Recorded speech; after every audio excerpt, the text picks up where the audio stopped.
He thought this day would be the happiest of his life. Instead, the wedding became her confession booth. By the time the truth spilled out under the chandelier's glow, the vows had already turned into a death sentence. If you want more true crime stories where love twists into obsession and celebrations turn into tragedies, subscribe now and join the channel. The day was set, the guests were dressed, and the church smelled faintly of lilies and perfume. Daniel Foster, a 29-year-old groom from Charleston, South Carolina, stood at the altar adjusting his tie. He looked like a man in control. Charming, collected, the very image of a young professional ready to step into married life. To everyone else, this was the culmination of a fairy tale romance. But Daniel's steady gaze hid something. Knowledge he had been carrying for weeks, maybe months, waiting for this very stage. His bride, Emily Carter, 27, walked toward him in a white lace gown that shimmered beneath the chandeliers. The guests rose to their feet, their smiles genuine, phones raised to capture the perfect moment. On the surface, Emily was radiant, a picture-perfect bride. But Daniel saw past the veil, past the rehearsed smile, to the betrayal that had torn apart everything they were supposed to be building together. Friends described Daniel as patient, almost to a fault. He was the kind of man who gave people second chances. But betrayal at this scale wasn't something he could forgive or bury. Emily, however, thought she had kept her secret well. She believed that once vows were exchanged, once rings were slid onto fingers, the past would vanish into silence. She underestimated the man standing before her. In the weeks leading up to the wedding, Daniel had stumbled on late-night text messages, unexplained absences, and whispers in social circles that didn't match Emily's polished story. At first, he dismissed them, chalking it up to nerves or miscommunication. But as he dug deeper, the fragments pieced together into something undeniable. Emily was involved in an affair with one of his own groomsmen. Still, Daniel didn't confront her directly. Instead, he made a chilling decision. He would wait. Wait for the moment when all eyes were on her. Wait for the moment when silence in the church could break under the weight of truth. For Daniel, justice wasn't going to be quiet. It was going to echo. The ceremony began smoothly, the priest's words rolling gently through the hall. Guests whispered about how perfect the couple looked together. Emily clutched her bouquet, hands trembling not from nerves, but from a gnawing fear that perhaps Daniel knew something. She noticed the way he avoided her eyes, the way his jaw tightened when her hand brushed his. But she convinced herself it was only stress. After all, Daniel wasn't confrontational, at least not the Daniel she thought she knew. When a moment came to exchange vows, Daniel's voice rang clear. He spoke of love, loyalty, and truth. Each word was carefully chosen, laced with double meaning. Guests smiled, nodding along, completely unaware that every syllable was part of a carefully orchestrated unveiling. Emily recited her vows too, but her voice wavered, perhaps from guilt, perhaps from intuition that something was coming. Then, as the priest prepared to bless the rings, Daniel broke from script. He reached into his jacket pocket, not for the ring box, but for his phone. The guests murmured in confusion. Emily's smile faltered.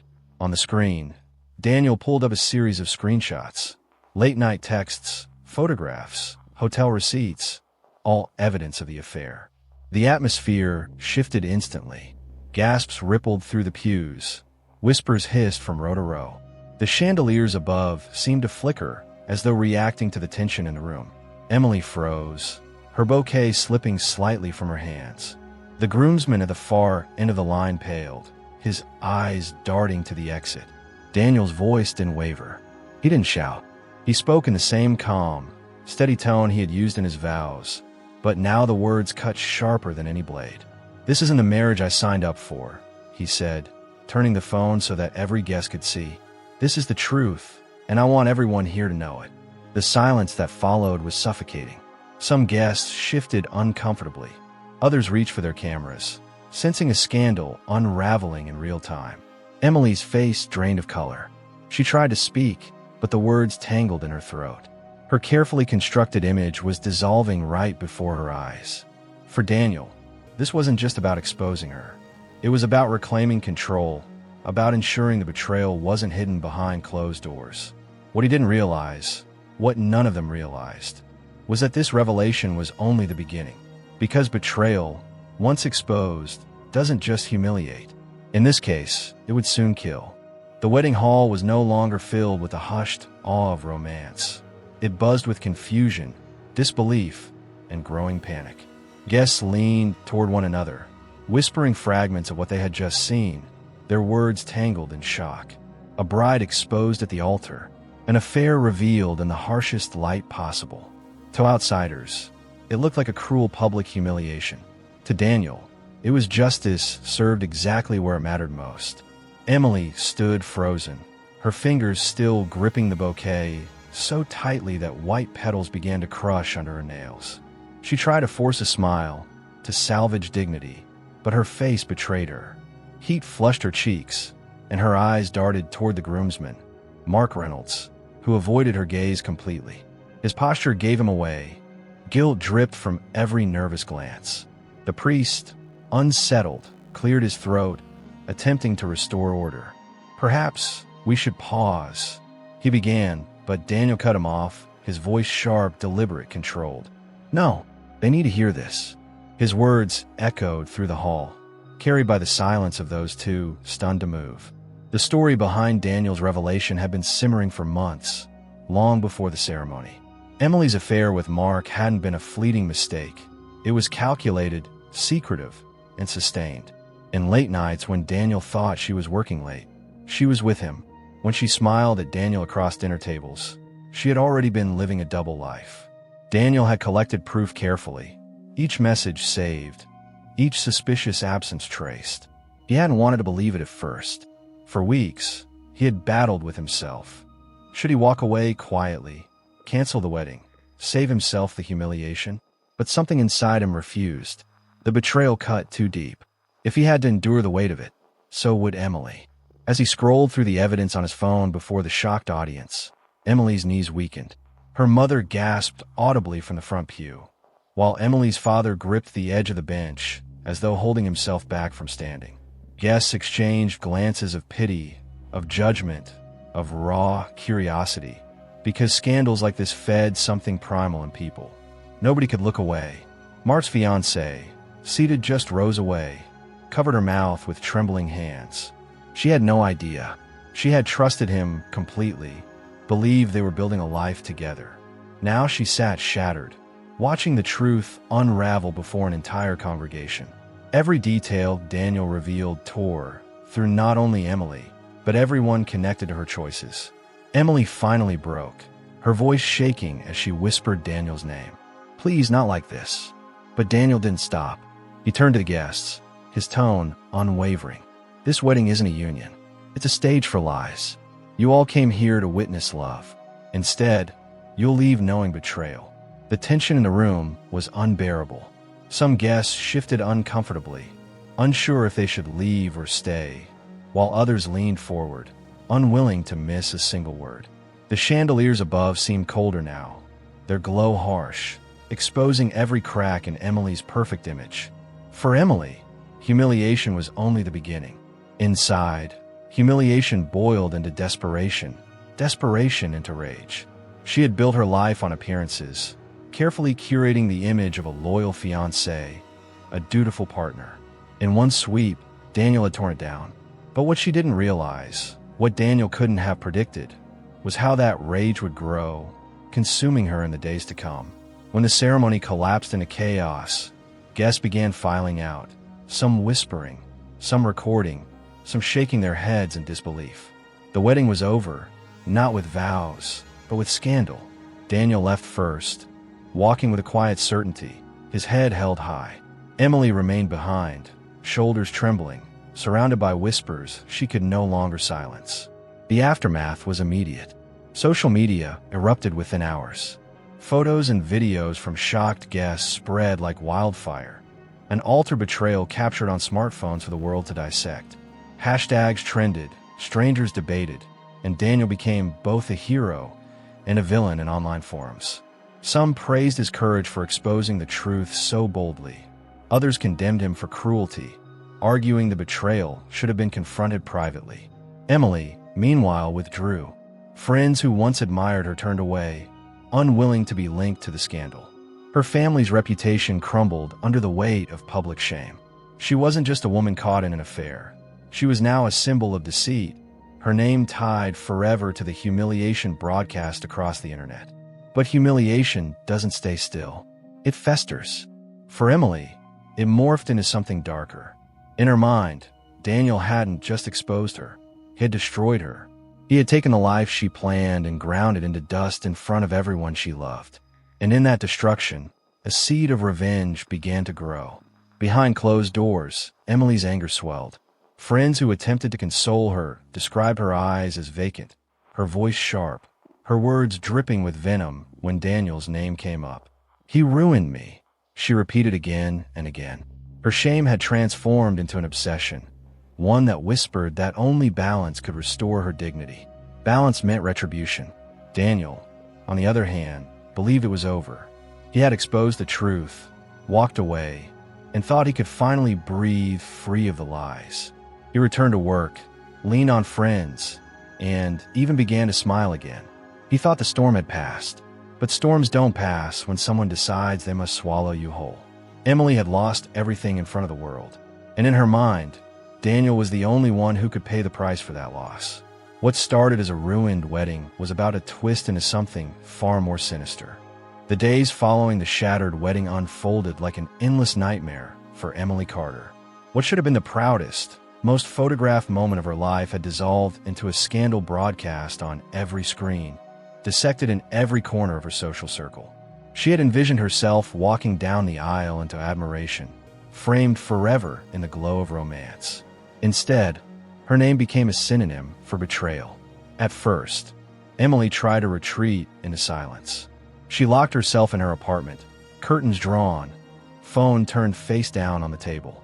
But silence doesn't keep the world out. It only makes the voices louder.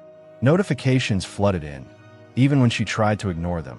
Screenshots of Daniel at the altar, hashtags trending with her name, endless commentary from strangers who knew nothing about her, but felt entitled to judge. Her family's calls were no comfort. Her mother's voice was thick with shame, her father's tone curt, clipped, devoid of sympathy. "You've humiliated us," he said simply before hanging up. Her younger sister, too embarrassed to be seen in public, sent a text that cut deeper than any insult. "You've ruined everything." The social isolation closed around her like a tightening grip. Friends stopped answering her calls. Her job in public relations suddenly paused. And even the grocery store felt hostile, every glance from strangers tinged with suspicion. Emily was no longer a bride-to-be. She was the woman who had been exposed, humiliated, and left to rot in the ruins of her own choices. For Daniel, however, life began to piece itself back together. His colleagues treated him with cautious respect. Some even congratulated him for dodging a bullet. Nights were easier now without suspicion gnawing at him. He told himself he had been brave, that exposing Emily's deceit was the only way to reclaim his dignity. He believed, naively, that the matter was finished. But Emily's world had shrunk into a chamber of humiliation, and humiliation rarely sits still. It hardens, sharpens, mutates into obsession. Inside her small apartment, Emily began pacing at night, replaying the ceremony over and over in her mind. The chandeliers above her head, the whispers in the pews, Daniel's calm, merciless tone as he laid out her betrayal for all to hear. Her humiliation became a living thing, gnawing at her ribs, whispering in her ear, "He destroyed you." It wasn't just the affair anymore. It wasn't about guilt or shame or regret. It was about power. Daniel had taken all of hers away in one brutal act. And if she couldn't restore it through apologies, then she would restore it through vengeance. Emily began tracking Daniel's life, just as he had once tracked her. She created fake accounts to watch his posts, memorized his work schedule through colleagues she had once charmed. She drove past his apartment late at night, headlights off, watching the shadows move across his windows. He laughed with friends now. He slept peacefully. He thought he had escaped her shadow. Her anger deepened, each sight of him carefree, each sound of his voice unbroken by shame, convinced her more. Daniel hadn't simply exposed her, he had stolen her future. And in Emily's spiraling logic, there was only one way to reclaim what she had lost, by ending his. The obsession took shape in subtle ways first. She began keeping notes, writing down his patterns. When he left home, which nights he stayed late at work, the cafe he visited on Thursdays. Pages filled with times and places, her handwriting growing jagged with intensity. Then came the darker preparations. She visited a hardware store on the edge of town, purchasing items one by one, careful never to draw attention. A heavy flashlight, a pair of gloves, duct tape, nothing unusual on its own, but together they formed a picture that only she could see. When the cashier casually asked, "Project at home?" Emily smiled, her voice calm. "Yes, just fixing up some things." But inside, her heart hammered. She was no longer the woman begging Daniel at the altar to stop. She was becoming something else, something colder, harder, more dangerous. Meanwhile, Daniel's friends urged him to move on, to celebrate his freedom. They laughed about the disaster wedding, called it legendary, in hushed tones over beers. Daniel chuckled with them, but deep down, he felt uneasy. At night, he sometimes caught glimpses of headlights pausing too long outside his apartment. Once, he thought he saw a familiar silhouette across the street, but when he looked again, it was gone. Still, he brushed it aside. He told himself paranoia was natural after such betrayal. Emily wouldn't dare, he thought. She wouldn't sink lower than she already had. But Emily was already sinking, deeper than he could imagine. The humiliation had burned away any hesitation she once had. The wedding had destroyed her reputation, her family ties, her friendships. There was nothing left to lose. And in her mind, Daniel was the one who had taken it all from her. Her notes became plans. Her thoughts became rehearsals. And her rage, once contained in whispers, was now ready to spill into the real world. Daniel believed the storm had passed. But for Emily, the storm was only beginning. Daniel Walker had begun to convince himself that life was moving forward. The worst was behind him. The storm had passed. His wedding day was a scar, but one that was starting to fade. Work offered routine, friends offered distraction, and nights were finally beginning to feel restful again. What Daniel couldn't see was the shadow that followed him everywhere, a shadow with his ex-fiancee's face. Emily Carter had shed the last of her old life like a snake abandoning its skin. Shame and grief had calcified into something far more potent: fixation. Daniel's name filled her notebooks, her phone, even the restless silence of her sleepless nights. If he thought he could expose her, humiliate her, and simply walk away, he was gravely mistaken. Her surveillance grew meticulous. On Monday mornings, she parked across the street from his office building, sipping coffee in a nondescript car while watching him arrive. On Thursday evenings, she followed him to his favorite cafe, noting how long he lingered, who he spoke to, when he left. She knew what time he turned his lights off at night, what time he stepped out for groceries, even the subtle slump in his shoulders when he thought no one was watching. Emily began to dress for the part. Neutral clothes, ball caps pulled low, makeup stripped away. Her reflection in mirrors startled her sometimes. No longer the polished bride-to-be, but a hollow-eyed figure, leaner, sharper, driven by something she couldn't fully name. She rehearsed conversations in her head, as if Daniel were standing before her. "Do you regret it? Do you laugh with your friends at what you did to me?" The answers never mattered. What mattered was the fire that grew inside her with each imagined exchange. One evening, she trailed him from his apartment to a late-night bar where he joined colleagues. She sat at the far end, half hidden in shadows, nursing a drink she never touched. The laughter from Daniel's table pierced her like needles. He looked carefree, even joyful, while she had been reduced to scraps of a life. Something hardened in her then. Watching him laugh, watching his hand slap the table in camaraderie, Emily's obsession transformed into decision. This wasn't just about retribution anymore. It was about balance. In her mind, Daniel had stolen everything from her. The only way to equalize the scales was to steal everything from him. The next day, Emily's preparations escalated. The flashlight, the gloves, the duct tape, once abstract symbols of anger, were now tools with purpose. She studied them under the dim glow of her apartment lamp, her breathing steady, her hands precise. She wasn't improvising anymore. She was planning. She began testing routes, back alleys behind Daniel's building, quiet stretches of road where few cars passed, the emergency exits of his office. Each location was mapped in her mind, memorized, cataloged. She was searching not just for opportunity, but for certainty. At the same time, Daniel began to notice peculiarities. Twice, he thought he spotted the same sedan idling near his block. Once, when leaving the gym, he felt a faint prickle of being watched, only to turn and find no one there. His friends teased him, called it wedding paranoia, and Daniel laughed it off. But in the quiet of his apartment, the unease lingered. One night, as he walked home, Daniel's steps slowed. The street was dim, the usual hum of traffic absent. Behind him, footsteps echoed faintly, so faintly that he questioned if he imagined them. When he turned sharply, there was nothing but darkness. His heart raced as he quickened his pace, convincing himself it was only nerves. But Emily had been there, standing still in the recess of a doorway, her breath caught in her throat. She had felt the thrill of being inches away, of nearly being discovered, of her presence brushing against his awareness like a ghost. The line between fear and exhilaration blurred for her. Each close encounter wasn't a deterrent. It was fuel. It made her bolder, more certain that the confrontation she craved was inevitable. Meanwhile, Daniel's life ticked forward, unaware of the invisible countdown surrounding him. He went to work. He met friends. He returned to an apartment he believed was his safe space. Emily's notebooks told a different story. They overflowed with times, locations, and angry scrawls in the margins. He must pay. He must feel it. Her handwriting, once neat and meticulous, had devolved into jagged, feverish marks. One entry, dated a week after the bar incident, contained only 5 words written over and over again. If I can't move on, neither can he. The humiliated bride was gone. In her place stood someone Daniel could no longer recognize, someone he could not possibly predict.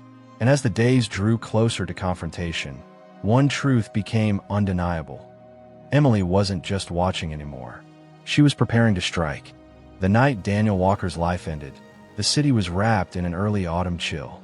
The streets shimmered faintly from a recent drizzle, and the air smelled faintly of wet asphalt and exhaust. Daniel carried a small paper bag of takeout in his right hand, his keys jingling lightly in the other. To any passerby, he looked like an ordinary man coming home after a long day. But for Emily Carter, crouched in the shadows across the street, this was the night she had been rehearsing for. The months of waiting, the endless hours of watching, the obsessive catalog of his every move, all of it had brought her to this single evening. Her heart pounded, not with fear, but with focus. The gloves fit snugly. The knife, concealed beneath her jacket, felt heavier than it had in practice. There was no room for hesitation now.